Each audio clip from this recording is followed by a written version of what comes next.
G'day guys, welcome to the mailbag preview for Caulfield on the Was it the 3rd? 3rd of Feb. Very special guest today. Nick, how are you?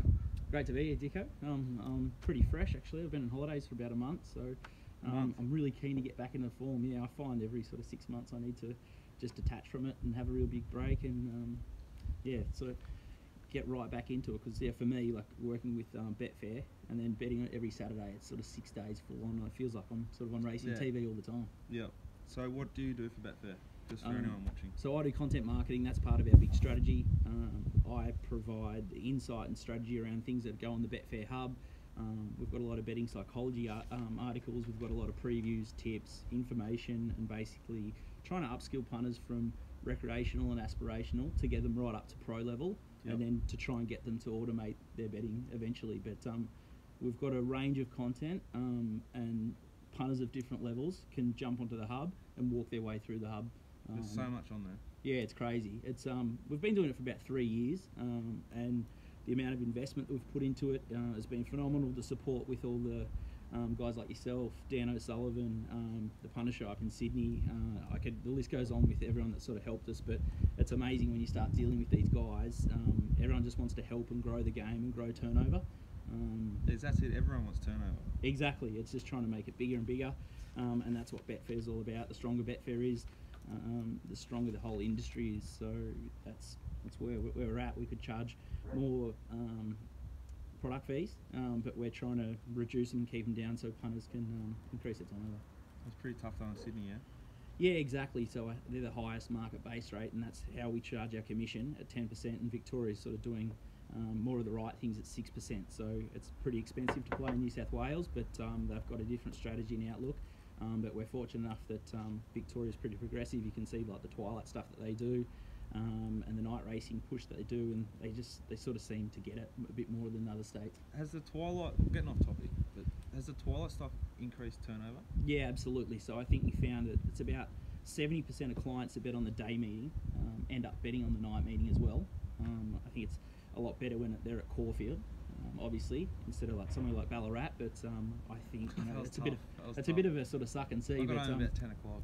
Yeah, it's tough on everyone, but I think the figures are much stronger than Monday, and I think long term for the game, I think it's where we need to be. And I guess Hong Kong's never going to stop, and it all just sort of links in. I know as a punter myself, I've sort of missed some meetings because I bet sometimes in Sydney and sometimes in Melbourne, and I miss the first race somewhere because I think they're still aligned. So it's just trying to get out of that mindset. But new things are always tough to grasp. I think it's been a success on course, I'd say. Would you? Yeah. There's more people on course, I'd say, but I wouldn't know like the actual numbers. But it looks busier than ever it has been, especially on a Wednesday. Yeah. Like Sandown can be like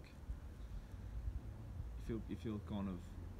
What have I become? Like, I'm the youngest bloke there for 20 years, and there's about 5 other people there, but it was busy on like Wednesday just gone, and that was a good meeting, I thought. Good way to start the week for myself with Mounting Up Mail, which we've got tonight at the Valley, tomorrow Caulfield, Rosehill in Sydney, and Ascot in Perth. So head to the website like normal and get that if you want it. How have you found the Mounting Up Mail? Yeah, I like it. Be honest. Well, to be honest, I probably bet more in Sydney, and I've only had it for the last sort of 6 weeks where I've been on holidays. But on Boxing Day, I really enjoyed it. And if I like a horse that's sort of in your top few selections, and the market's with it, I probably bet more than I usually do. So it's another extra push. Or if a runner I like's out of your numbers, it makes me sort of second guess it. And if I think I've found one that the market hasn't found for whatever reason, you've left it out of your numbers and it's drifting on the exchange, well, I probably treat it a little bit more cautiously. Yeah, so I find it fascinating talking to people like on course, anyone, just how the different ways they all use it. I really find it interesting, and we're still learning the best way to sort of deliver it, but we'll get it right eventually. Yeah, so it'd be good the days that I'm not looking at it to turn it off, but I haven't figured that out yet. Yeah, well, Drew says we're a week away from an app. Been saying that for 4 weeks. IT's not good. It's not my area. Anyway, let's rip into Caulfield. I reckon it's a really, really good meeting, and the rain we got early in the week, I think the track will play perfectly. You'll get justice. I can't wait to get there and bet. race 1, English Premier, 1200 metres, 2-year-olds. We've got 2 horses here that have had a race. Yeah, it's a bit of a mystery for me. Obviously, the jump outs are a big issue in Victoria, but I've sort of. What will this race do to turnover? I think there'll be not a lot of interest at all, to be honest. Yeah. I can pull some figures out and bring them on the next show, or that'd be really interesting. Yeah, just to compare, I guess, horses with not many that haven't had a start, or some maidens and stuff like that, and show you the difference. Just mentally, I think I tweeted it last night. You're really excited to see a horse like Encryption come back, or some of these horses heading for these group races, and then you have to go to the club's website and search for the name and things like that. But even that's just a bridge too far. So you might as well just skip on to the next one. Sometimes It's just too hard. But I think it's if you back, say, Messerschmitt here and get done by Queen's Authority, which the stable has really backed, how much sicker do you feel than if you back like Twitchy Frank and get done by Memory Bank in race 3? You got that wrong. Yeah. Whereas this race, you're kind of like, oh. Yeah. And you see them. It's just too much mystery. Yeah. Just because we're trying to preview the whole card, I'll tell you what I do know. Messerschmitt paraded very, very well at Ballarat. It's a really nice type. Ran really well. I got no idea. Grand Sympathy, Grey Khan. Haven't seen anything. Aristocratic Miss is another horse I backed at $2.50 and let it ride as it jumped about $1.58, I reckon, on Betfair over there in Adelaide. Yeah. Ran 3rd. Kinky Boom's a big trial. I'd be interesting if there's money comes for the 6 Melvine. I'd be scared shitless of it. And the stable has backed the 7 Queen's Authority with Stevie Basteron. Be interesting if he has the spurs on a 2-year-old filly. Yeah, I can't offer much here. I guess Kinky Boom's, everyone's seen that sort of jump out or trial, whatever it was. Queen's Authority's the other one, and then Meshes exposed, but it was a pretty solid win at Ballarat. Yeah, it wouldn't be enough for me to take $4. Oh yeah, I couldn't really play, and I'd probably leave the race alone. 100% with you. Race 2. We won't say the brand. Chairman Stakes over 1,000. Another 2-year-old. Group 3 though. Why is this one a Group 3? Is it a fillies race? No, it's Colt, isn't it? Oh yeah. Well, normally they give that little bit of group status to the same race for a fillies race just to breed them up. Same story, yeah. Let's just kick through it, I reckon. Yeah, well, I think Encryption. I actually watched. I found Encryption's jump out after a while. I thought it was a little bit disappointing. I don't get access to the times of the jump outs, but I'd rather see the market pretty strong for him, because I didn't like the way he sort of finished off a couple of his races there on debut. Well, and apart from Malays, the Godolphin stable in Victoria has yet to get it right. Yeah. So you want to be real careful. Logan River's a nice horse. I saw it at Sandown. Same with Ennis Hill. But again, what are you going to do here? Yeah, I thought Ennis Hill was a bit weak. I think it could be a nice horse. It would need to improve significantly. Yeah. Yeah, I just want to see Encryption hard the mark. I think the robots might find it, but you want to just make sure it's really hard for the entire. No, I totally agree. Both of them just a mounting up mile race, but I doubt it'll be a big bet either way. Race 3, let's get into it. 400 metres, 3-year-old fillies, benchmark 78. I'm really keen on this race. You? What do you think the tempo is going to be? I sort of thought it would be pretty quick. Solid enough. Yeah. And I've got Chop King Jr., Ethan Brown on Twitchy Frank, who, for a young jockey, does a lot right, but he's best at tempo-related forward rides, I think. I'm really confident that Twitchy Frank will be winning. I want to see it parade. It is 5th up first prep, but at DK Weir stable, they can look at Cliff's Edge, who's coming up later in the card. Yeah, that thing was the same sort of profile. It's a really nice horse. It was really big and brave at Flemington last start. Keen. Memory Bank. I don't think there's anything else in this race near the talent. What about the stablemate Lucky Cat? Too big a leap in class? Or? Yeah, D-Lane scares me, but if money comes for Lucky Cat, I'd suggest it's from the stable, and then I'd start to second guess myself. I won't be stepping into Twitchy Frank till I see it parade though, because it's 5th up first prep. Yep. So once they parade, you can sort of have a pretty confident go either way. Okay, yeah. The only other probably outlier, I saw the trial of Earth Angel at Tatura, I think it was. She was sort of like buried on the inside and didn't look comfortable and never really got out clearly. So it was just an odd distance for a horse first up 1400. So I think it might be going okay, and you could probably forgive the heavy run in Sydney. Obviously, I'm a bit of a Sydney man, so I. Yeah. Well, what did you make of that? The flop, yeah, I'd probably ignore that. Like 1200, 1600 is probably not a great setup. I think the Ballarat win was okay, but I think there's enough there in the trial to make me wary. Like if they start to take that $8 and $7 sometime tomorrow, I'd just be thinking he'd be probably the one to keep safe. So what price are we getting Twitchy Frank now? Well, 270. I think that's a great price. Yeah, it'll probably stay rock solid or shorten. I think it'll start 220. Okay, I like the confidence. I just don't. It's like a bomb-proof style of horse in a limited race. Yep. Every other horse will get luck. Like won't need luck though, which I prefer. But I don't know how you can knock it. Race 4, 2,500 metres. What do you do here? I've got a theory, which Drew talks about. I only heavily favour horses that have had to run at 2,400. Okay. Yeah. I guess the guys at the punter show sort of speak about that, and I think the Squetty Spirit when it won the Oaks was a little pearl there. Like, I think it was the only horse that ran around that 2,400 metre distance. I don't know. Like older seasoned horses and stayers, like if you've got a young horse up against some tough old stayers, I think that is probably true. But look, I don't love these races, to be honest. They're all just horses, aren't they? I'm normally with you, but I don't mind this race. Sade takes up a bit of the market. Yeah, I guess 7-day backup. And I don't like it. 2,000 to 2,400. It wasn't a fast race. It's always in the market. It doesn't win enough for me. Double Bluff. How's this for it? Robbie Lane Prep. It's gone 14 to 18, now to 24. It's gone Kevy Forrest to the Fossil to Mitch Aiken, now to Mark Zara, which is a big box tick. Yeah. But still can't have it. Shoreham can't have. Al Haram. You got to help me with pronunciation the whole show, right? Yeah, I'm not very good at it either, mate. I've been teased all my life for how I pronounce things.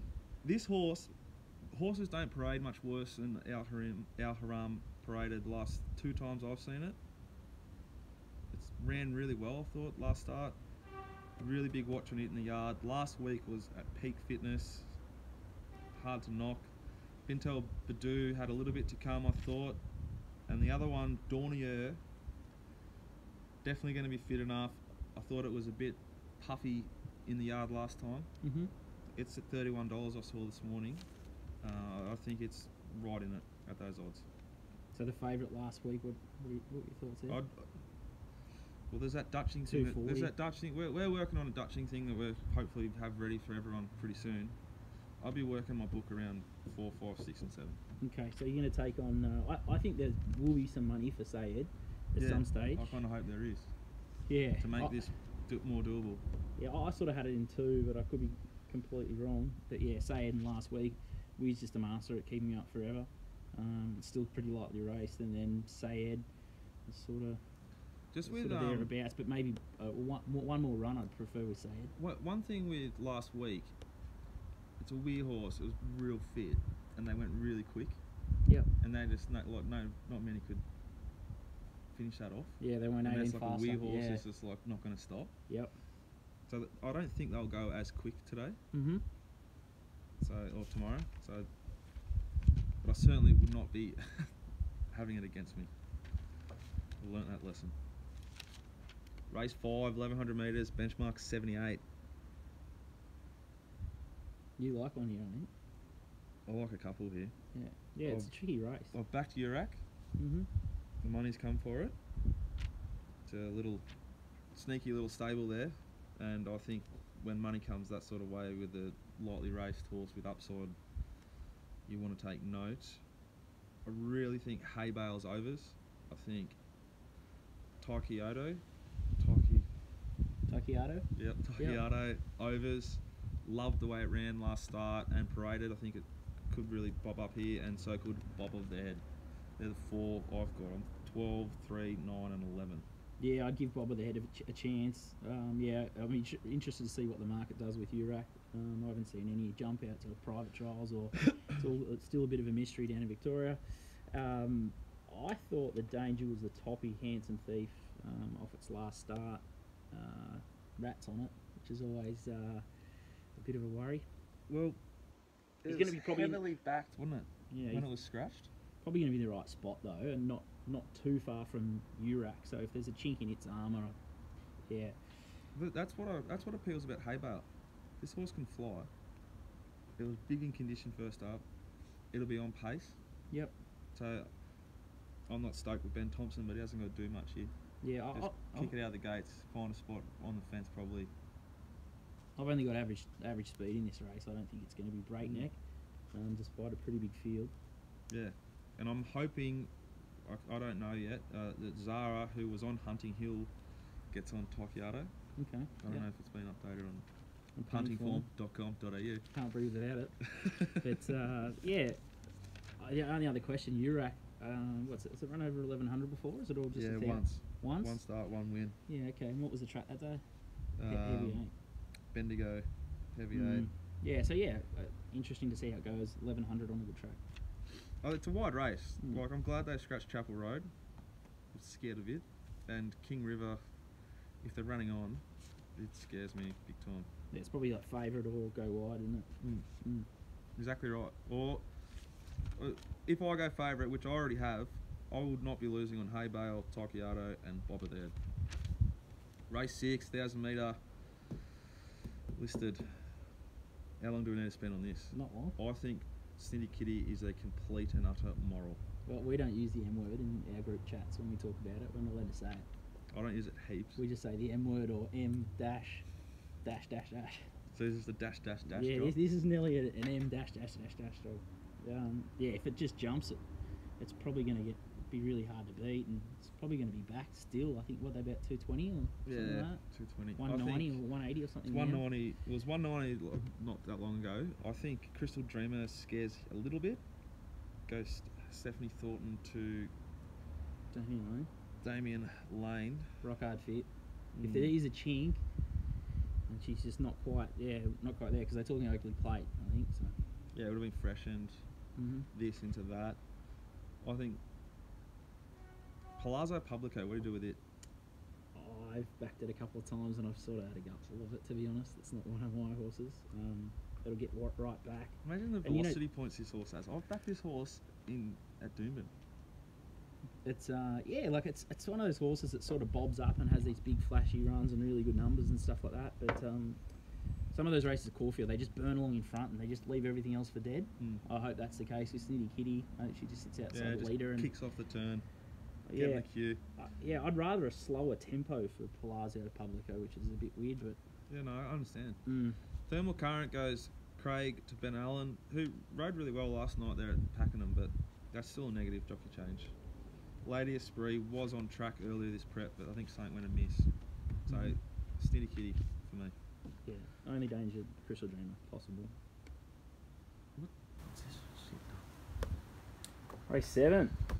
Race 7, 2,000 metres, benchmark 84. I've only got average tempo here again. I haven't got breakneck speed. Can you believe the price of Bedford? I had it and another horse. Yeah, I had Bedford and I've got it on top. Yeah, I've two horse race. I don't look at the prices when I'm doing this. Neither. And then $2 something. I think it's way too short. It's coming from midweek. Is it? Times are really good, but it's still coming from midweek. Yeah, I like the horse. I like the profile of the horse for this race.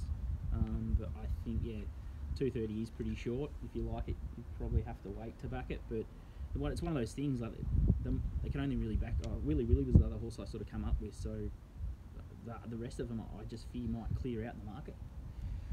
Well, portion control. Sorry, I'm trying not to swear. It's going to win something sooner. It's going to win something eventually, surely. Willy flying, only 4th up. It's got a lot of upside, and it's a Saturday winner. Yeah. That's why, I thought it'd be $2, and Bedford would be 6s. Yeah. Just from coming from a Saturday win to a Saturday, from a midweek to a Saturday. Now there's another horse here that I think just before I think portion control. I think its PB's 2,000 metres Caulfield. It ran a big number there, so I think you're on the money with that, and that could be the fly in the ointment. But keep going. What were you going to say? There's a horse here that has Lord Fandango form. Okay. And my old man's in the ownership, so I better cover it, and I'll tell you everything that I know. So it's number 7, Lips Erios.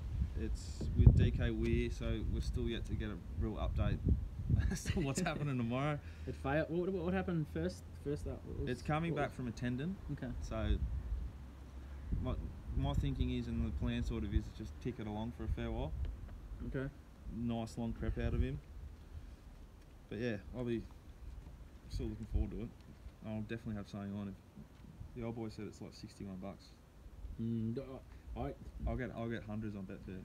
Yeah, I use the benchmark figures on punting form, and when I see a horse with that sort of figure for its last 600, I immediately get cool on that. It's just gone too bad. It's fair to say that he's been a tad disappointing, but he did provide me with one of the greatest experiences I've ever had. Well, he paid for himself from the first start, and I was on a footy trip when it happened. Yeah, fair call. I was a coach. Corrupted like 25 people. Bet until it hurts. And he pissed in. But I think that might have been the last time he won a race. He probably might need a couple. Anyway, thought Mr. Churchill's almost ready to do something as well. That's the other one. So I'd have Churchill, Bedford and Willy Willy on top with portion control. Race 8, 1,200 metres. 3-year-olds, Group 3. I don't love horses much more than I love Cliff's Edge. Yeah, it's tough, isn't it? He's going to be there a long way. I think if there's a little bit of money, if you can find out that the stable backed it, moral. I'd prefer 1,400 probably first up. But normally, yeah, but because he's a on pace, do what he wants horse. John Allen, if they want to win, he'll do what he needs to win. From that position. He'd be more likely to be pushing on to something like, guineas or something like that. Like 100%. Really tough. But if you looked at his last prep, he just kept winning all the way through. Yeah. I just think there's a couple of 1,200 metre specialists in this race on sort of first glance. I thought somewhere around sort of I did it again up and on the speed. There's a couple of like big excuse runs there last preparation.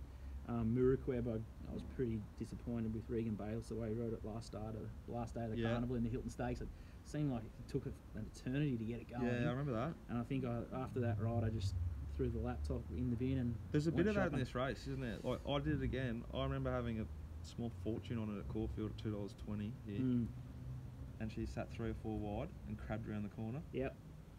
Yeah, it was second. Yeah, that was a nightmare run. I agree. It's right in it. I did it again. Brave Tango's run, everyone saw it. Did SP $18 there. Yeah. But yeah, the run was full of merit, I guess. Yeah, it was one of the strongest through the line. I sort of, had it in 3 chances. I did it again. Miraqueb and Brave Tango. The other horse I'd mention, I agree with those 3, and obviously Cliff's Edge for me, but Overshare paraded really, really badly. It cooked itself in the yard last start, and it was down the worst part of the straight there at Flemington. Totally ignoring that run. Yep. It's in this race. Yeah, its SP was $26, I guess. When you're trying to, and then Brave Tango. Yeah, so that's a great insight that I don't talk about enough on the show. So what he's saying is its SP 26, Brave Tango 18. So that's like 1 tick on a bookmaker's board, basically. But my sort of edge, the edge I believe I've got, is that there's no way this horse is going to run any good from the way that it paraded, and it was down the worst part of the straight. Whereas this horse paraded really well and got that nice run. So off that, I'd have these horses almost level. Okay. If not this horse in front of Overshare, above Brave Tango here. Yeah, I'm more of a believer of times, I guess. That's probably because I'm too lazy to go to the track, or sit around in the trackies. But it's just like there's 50 ways to do it, isn't there? Exactly. Yeah. Like, and especially for giving horses runs up the straight, best part of the track, the wind. That's something I noticed. Like, noticing wind at a track is massive. Is a really big advantage, especially with those straight races. There's a lot of the whole situation can change for Overshare from Flemington. Those inside horses might not like that. Barrier 11 now, so it's going to be outside. It can parade a whole lot better. It still might parade like shit, and I'll probably tell everyone on the text, but it's got a lot of scope to do something largely different to what it did at Flemington. It's going to go forward too. Race 9, 1400 metres, benchmark 84. There's a couple of horses that owe me cash here, and I don't know what to do about them. I haven't got much speed in the race. Yeah, which isn't good because the main... it doesn't even owe me money. I just kind of fallen in love with it. Leodoro. Yeah, I think is it scratched? I think it's scratched. Well, it wasn't scratched. It's scratched today. I think it's scratched. Oh yeah, I really liked it, and then I realised just on the way here that I think it's scratched. Which is it looked like the perfect setup. That's good. Is it nominated somewhere else? It needs more pace. It needs more pace. Yeah. It's ready to win. When they nominate it, I'll be having something on. Malays, I thought paraded not at its top, near its top, and was an enormous run there, beating White Hero, which is serious form right now in Victoria. King's Command is ready to win. Agree. Needs to be ridden positive though, because like you're saying, I don't think there's much pace. Yep. So we don't want to be buried back inside draw. Ben Thompson, that's pretty scary, isn't it? Yeah, I've got this big arrow where I want him to go forward on my speed map here, and I think he meets the Malaysia kilo and a half or something better at the weights, which is a positive, and inside draw positive. So we just need Ben to be positive because I'm positive about it. Well, I'll yell something over the fence. I might catch him when I'm in there. I'm still deciding whether I suit up or not for Lips because I'll be able to get two passes. Yeah. Have a chat to Weary, find out about Cliff's Edge. I was thinking about going to the pool. They've done a good job, the MRC, with the pool there. I can see myself with the laptop Drew's and pool. obsessed with the pool. I like the pool. Take your boardies. Yeah, I'd love to. He's got a pair of boardies too. Yeah, I saw the tweet. I didn't retweet it. Well, with Leodoro out, I reckon Malays, King's Command, and Manolo Blahnik. Yeah. Rated great last start down the wrong part of the straight. She'll get a really nice run here. Is it which one? Manolo Blahnik? Yep. Yeah. He hasn't won for 764 days. I've just seen that. That's not great. I think Daniel O'Sullivan's got it on top as well. He's a judge I respect and I've learned a fair bit from. Oh, really? Yeah, I sort of missed it when I was doing the race. And obviously you found it as well, so it means I'm going to have to go back to the race and have a bit better look. But yeah, it's also a horse I found in the yard last start. Okay. And it was down the inside, peaked on its run. Yeah. Is that the horse that won, the New Zealand horse that won wasn't it the Karaka rate, or ran second or third in the Karaka means as a 2-year-old, was it? I wouldn't have a clue. I think it was, yeah, it rings a bell for some reason, that horse, but yeah, I might have made a mistake in this race, but yeah, King's Command I thought was a good chance. I thought Call Me Handsome had some sort of hope. And then Sheriff John's that stable. Galagotis, they're not going well. well. This. Yeah. I think they might be going like that right now. Okay. Right, there's some horses parading pretty well that aren't running very well. Sheriff Johnstone. Yeah, what do you do? Oh, it's going to go forward. It seems to be racing well enough. And because I don't think there's much speed in the race, he's only got 53.5 kilos. Chris Caserta up front. He could just pinch it. I don't know. Oh, it's a horse I've got a lot of time for. I often get it wrong. I jumped on Seymour. I jumped off Caulfield and back Crystal Spirit, which ran second to it. Mm-hmm. I was offered on at Flemington, and they backed it heavily. I got it backed last start. I think it's pretty consistent though as a horse. Yeah, because it's on pace. Yeah. I agree, but I'm focused on... What price is it? I guess we'll probably have to be market driven. It looks like a pretty wide open race. It's $11. King's Command's $12. You like Mano Blahnik, $7.50. Call Me Handsome, $7.50. You're risking. Malays. Well, it looks like we're trying to lay Malays, but we don't really want to. No. I don't want to lay it. It's still going well, isn't it? I don't want to lay it. What is it? How many starts at 1400 now? Is it third or fourth start? Fourth start. Yeah, is there much improvement? I'm just scared of it. I had a small fortune on Wise Hero last race of the day too, so I had to think about it the whole way home. Yeah. I think she could have ridden it better and probably beaten it, but it didn't look that great and it ran really well, so that tells me it could sort of improve again. Okay. You know, they'll all know they'll barrier 12, so they'll be riding against it. It might be posted. I don't know. You can wait a long time before you barrier make 11 make last a call. start, which is kind of why you could pen it. Okay. And it's D Lane. The guy, he's the best in Melbourne at the moment, in my opinion. Who would you have? It's a good question, Melbourne. Probably don't watch enough of Melbourne races at the moment to really make it, a great call on that.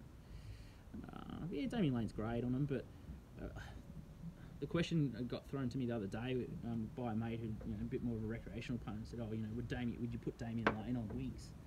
And as much as I like Damien Lane as a rider, he can get a bit flustered sometimes, and sometimes he bounces them out, and he sort of drifts back in a pack. Oh, he loves cover. And he can pull the wrong rein every now and then, and I think I've just been burnt a couple of times by him. But that's what it all is, isn't it? It's just personal experience. but some of my best wins have been with Damien Lane, so I just under pressure, or maybe sometimes he gets a bit too cute with them. I don't know. Yeah.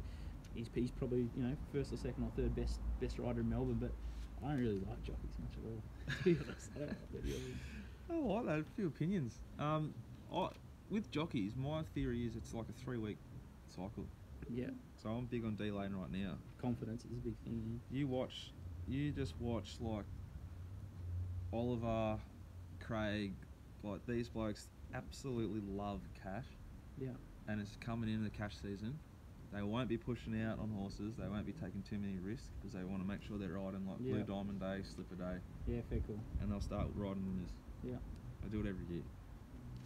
All right, my man. Best bet. Best bet. Yeah, I guess it's not very exciting. I guess Snitty Kitty's probably the banker. For me. Agreed. I like. Yeah, this is probably one race that I'll be pretty keen to see how Miraqueb parades. Like if you say it's ready to roll, and I guess it's in your top 3 picks because you're not that keen on it now. But if it's a horse that's in your top sort of 4, that's a good insight, isn't it? Yeah. So that's keen on that, and I don't know. I'd probably just spec Lucky. What is it?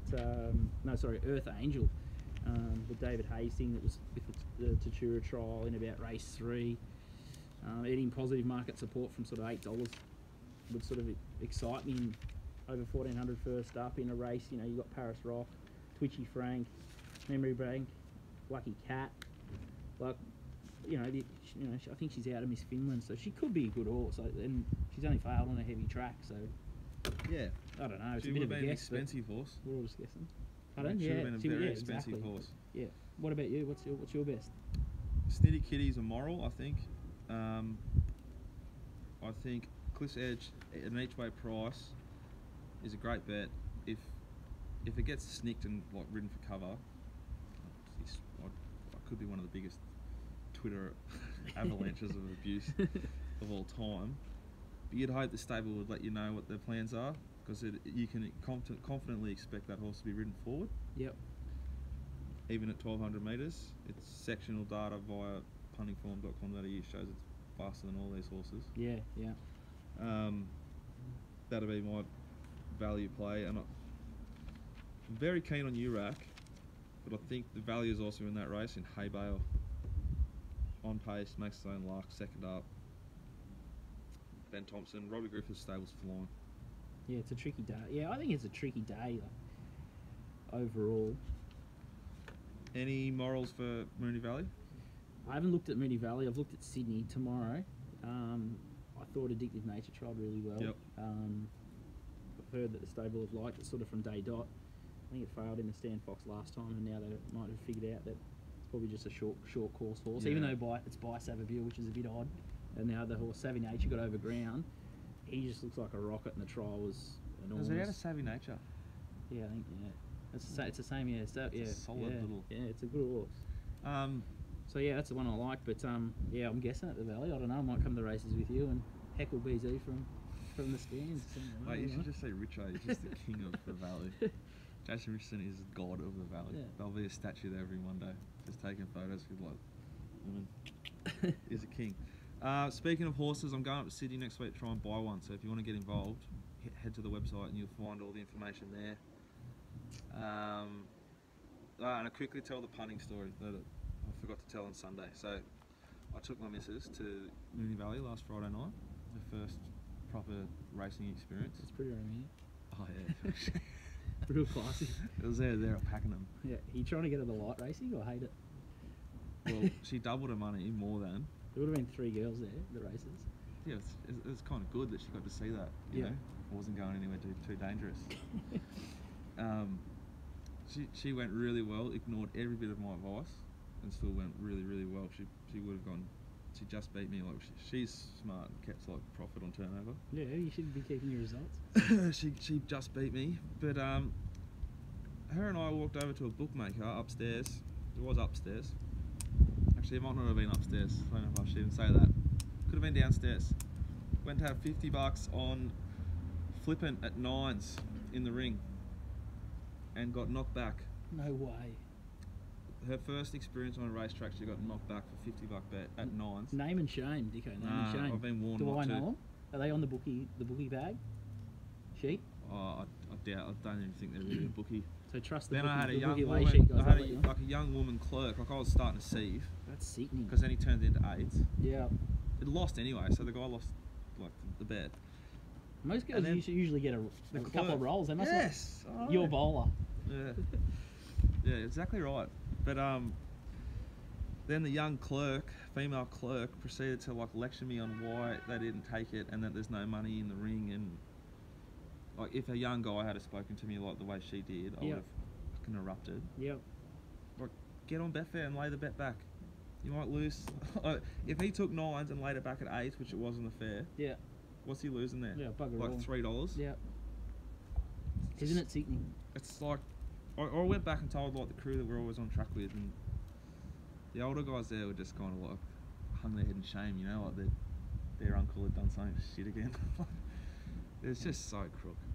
Yeah, it's a sad thing, but yeah, usually I think I listened to Sally Snow's podcast on the punt pot or whatever it is the other day, and she used to use it to advantage. She used to get like 2 or 3 rolls and be betting back for the joint on course back in the old days. So yeah, it's pretty piss weak, and I guess the game is sort of deteriorating, and it has for the last sort of 10 years. I've been in the game, I don't know, for about 10 years or so. I used to work for a guy called Alan Scando who sold to Ladbrokes, and I remember the good old days where we used to lay back a lot of bets with all the different bookmakers all over the country. This wasn't late. It used to be an art to it. This wasn't late either.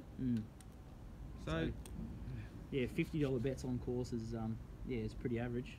Have you converted her though as a punter? Yeah, because I got the shits. So then then she had 100 that I gave her 200 at the start of the night. She's rolling around with like shitloads, and then she had 100 at Thronen. Okay. Because it was like that. Those are the 2 I liked. Yeah. I said take the 9s. That price is wrong. Take the 9s, and then he knocked her back. But yeah, it was a good night. I definitely haven't got it though. Yeah. Take it to Caulfield with her friends and get her to jump in the pool. That'll be the go. Yeah, never get into that. Yeah. All right, guys, that'll be it for the show. Hope you enjoyed it. Bought a bit of merch. Got the Betfair boardies in there. So please use Betfair. If you're not using Betfair, unless you're betting massive money, which is the only reason you'd ever bet with bookmakers on course, if you need to get a lot on, which I'm sure most of us don't need to, Betfair is the way to go. You can still get a stack on. Yeah, exactly. And if you're young and starting out, scalping prices on Betfair is the way to start.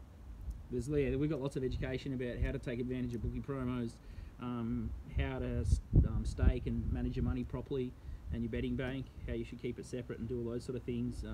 If you're a little bit more advanced, the betting better section is something that I've sort of spent a lot of time getting lots out of, and even the client stories, like you pick up different bits of pearls from all guys with completely different approaches to it.